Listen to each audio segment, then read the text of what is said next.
در جامعات دهاتی به نام میرعلی محمد علی فینویه واسه با پیشنهاد جامعات دهات در دوره کارهای عبودانی محل بعد به انجام رساندن کارهای منفرش نمودن راهی بین کوچه‌ها و چراغ نمودن آن در دهه زرکمر حشر نهال شنانی دایر گردید.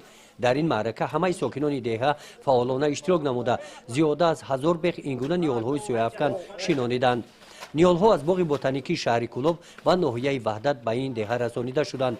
در مهیا نمودن شرایط برای سبزش مینبده نیال‌ها و مطابق نمودن خاک با مصلحت متخصصان حشرچیان از پاروهای مینرالی و سیاه‌خاک استفاده نمودند. پیش از کابولیزارکنی کوچه‌ها را با ترتیب آورده سال گذشته آسفالت‌پوش کرده بودیم، چراغان کردیم، آبادی کردیم. این سال نصیب باشد ما درخشانی را آغاز کردیم.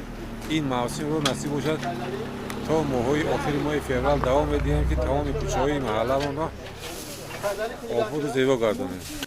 در نتیجه چنین حشرها یک سال اخیر سیمای دهه زرکمر به پورگی تغییر یافت.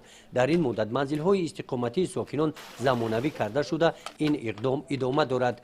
دهه دارای مرکز سلامتی و دیگر نقطه‌های خدمت‌رسانی گشت. طبق اطلاع کارمندان بخش حفظ محیط زیست ناحیه واسه شفت راهی بین کوچه‌های دهه زرکمر با چنین درختان سبزگردانیده می‌شوند. این اقدام را ساکنان در دیگر محله‌های دهات این جماعت دهات عملی می‌نمایند. گزارش خوجا نظریف خدای نظر ظهوروف از ناحیه واسه برای برنامه اطلاعاتی نوید.